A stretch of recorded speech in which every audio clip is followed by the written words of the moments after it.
Welcome to the microdermabrasion part of my course. During this part, you will be watching a demonstration on how I perform microdermabrasion. Now, you must know there are multiple ways of performing this treatment. Here I am teaching you my own signature way that I have created based off of clients' comfort and the efficiency of getting this treatment done. Now, in the online curriculum, we go over the different grits that we have coming with our machine. Now, you must select one based off of what your client's concerns are, but also the sensitivity of their skin. The higher the grit, the more coarse it is. Now, if you're dealing with someone who has more sensitive skin, you will choose something a little bit less in grit. Here I'm using a D200 on this client as it's not her first time getting this treatment done with me, and I understand that her skin needs a little extra exfoliation in order to achieve great results. A few things to know while you're doing microdermabrasion is that it is a very quick treatment. This will only take you roughly about 10 to 15 minutes to complete someone's entire face. You can also see here that I'm holding the skin extremely taut. Now, the tighter you hold the skin, the better the exfoliation will be for the client.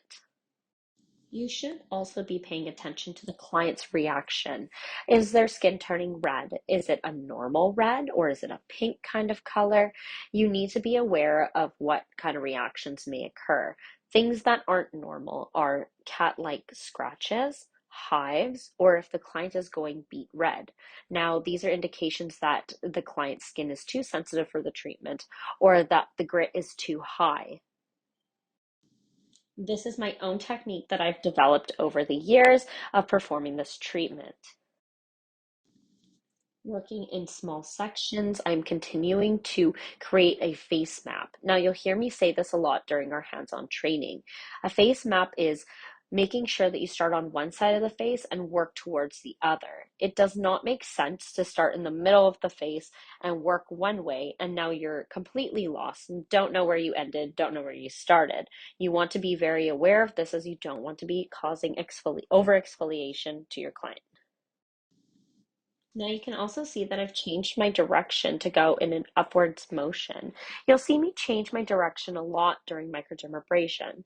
The reason why I decide to go upwards is if the vellus hair, which is also known as peach fuzz, is a little bit longer, you want to go in an upwards motion because it lifts the hair so that you're able to create suction to pull any debris out of the pores.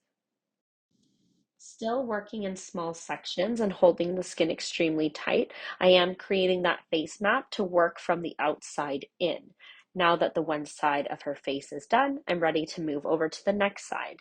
You can see as I'm holding the skin extremely taut and doing smaller strokes on the orbital area on the other side of her face, we're continuing with that face map and starting on one side, working our way to the other. The reason why I like the D200 grit tip is because it's a smaller tip. Now, I like the shock value of showing the client what is on their filter at the end of their session. This is what's really appealing and can create a lot of good content for your social media to attract clients to come to you. The D200 tip is small enough to use on the nose, but also big enough to still do the entire face. Now, I wouldn't suggest using this tip if the client has never had microdermabrasion before because you do want to start at a lower grit.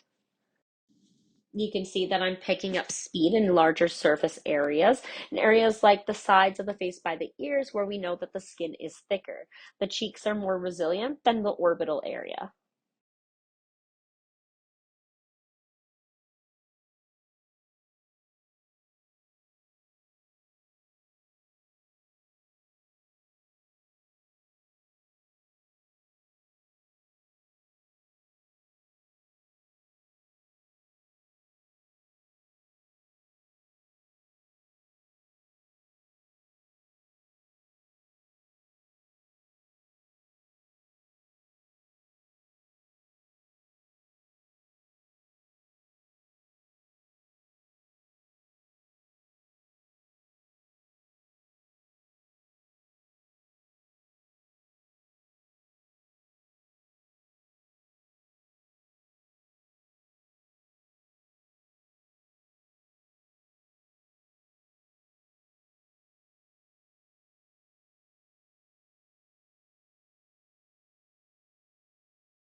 Now working on the chin, we're still doing our short strokes and following our face map, working from one side to the other. Still holding that skin nice and tight for proper exfoliation. Complete the chin and move on to the upper lip.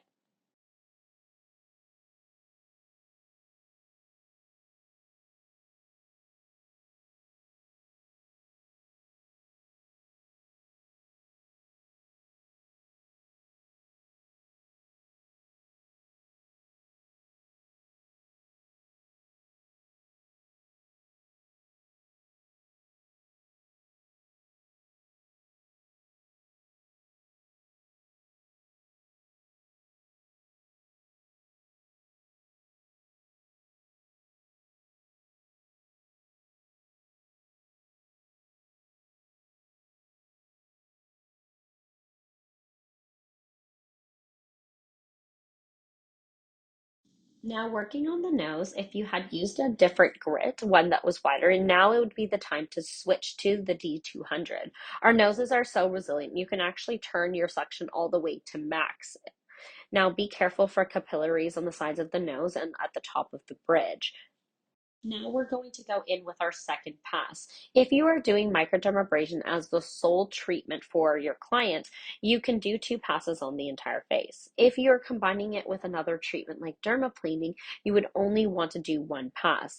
Now you can see as I'm working on the forehead, I'm now going in an upwards motion, where the first pass I went sideways. You just want to be picking up anything that you had left off from the beginning.